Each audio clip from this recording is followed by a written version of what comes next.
Hello, mayam. Good morning, mayam. Ayung anak ko inanaga iga. Ay si laksa roy da bani aba. Papa na lung hali na khauja lai da ba. Ay lo bola u ay lo bola ko inanaga do mang mathon dari kamai tha ni. Ayung na mayam. Ay si lai e ba ko. Ayung ki thabak ti loi lo re pung ma makhai ta re taruk ta adri. Yang ngan na. Moi di ma pu train da lak toi ne ba. Di ma pu ta ra ga. Aduna Papa lo was at the station. Muni di sa siya, de ma humam may amle yan larig jam. Ora de muwat na na mati sa siya de. Mali ka ore. Ako yung dagi na train kung mamukunta ay bang sa na minima. Ani humam ay di minima nga ro mamang da budi train kung ora ba tunga ra ba kay no. Phone to re minute tara ro muali. Basin pu jaw ra na phone to re ba. Aduh ya itu lai tu thari betul macam tu papa tu nak pirong dua kala ini.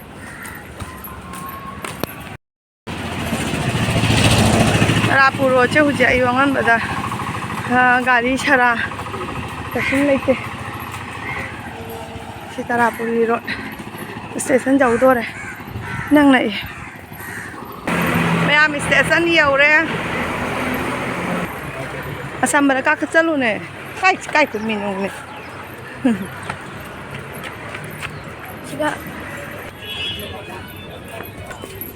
station ni jauh re mayam, sangat ni.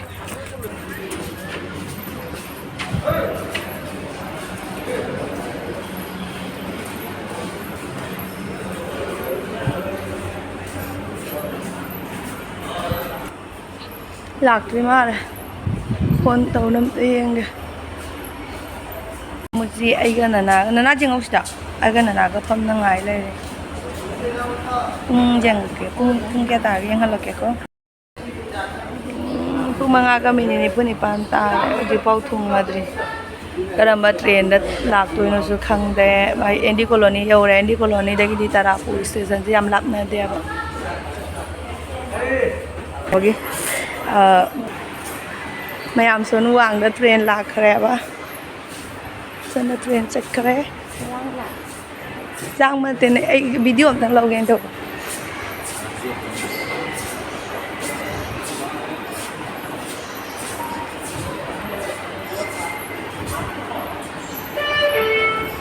se son da train check le asi train rian si train je ni lại đó. Aji aku sisi je car ni, ada ngai okay. Chatkhibado mama ada video lo sana, ada cengkal lagi mama ada video lo, ada lepo.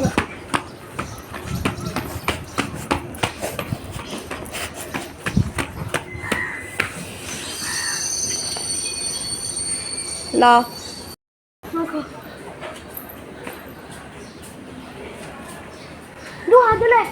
Aku cing nanang aku. Nanang ai ru. Papa thing na ma cing cái đấy này. Nanang ai ru.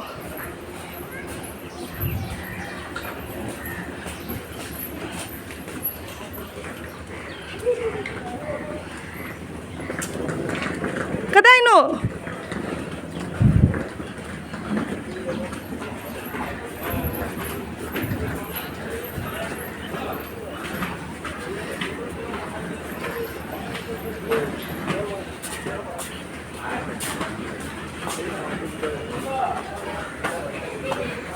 Ada lại. Hello.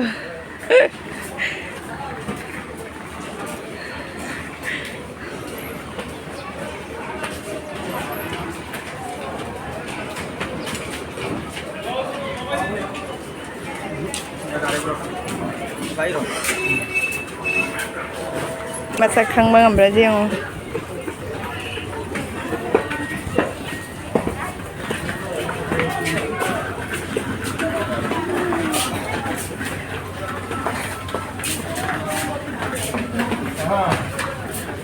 Dường bố dường bị đặc tin nè. Hả? Dường bố dường bị đặc tin chắc là không. Bái liêu bên này không ra đã. Ada bái liêu bên này à bà.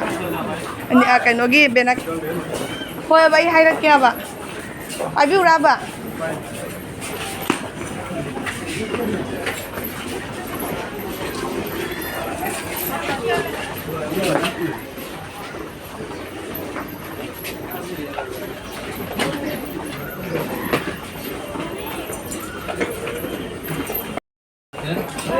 Aisu mayam, aisu Arunachal chacharubani. Kadawina ba?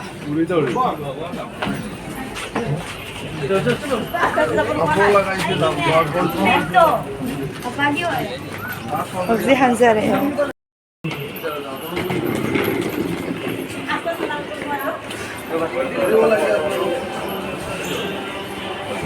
Asigi train je chattoina du ada lairene.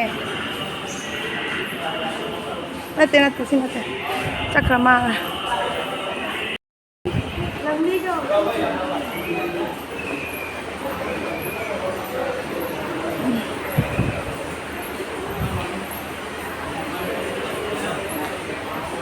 Nana papa la hai. Wakan nungai bro. Ha? ठीक है हमने थी कब call कर ले Bano kita suara mana no?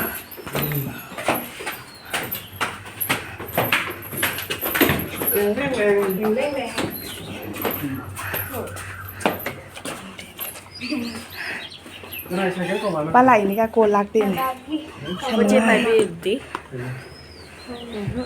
Mama kapal. Ai ujik tan hauri ba. Ai tan je mate ka ba oire. Ado mayam aina hauri ba tan je ghee da na te thau da ne. Ka ha pa ka hauri. Mai to ga kit nam du ne halen se.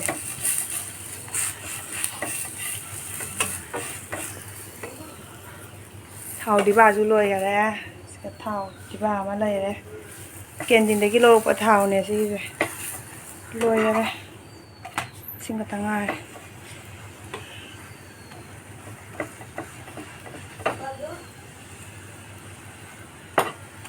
Ana kit nam ma din ya hau re ba tan je manung jau na mul le ba. Se puna ma si kit nam ma ga hau re na dang. Smile.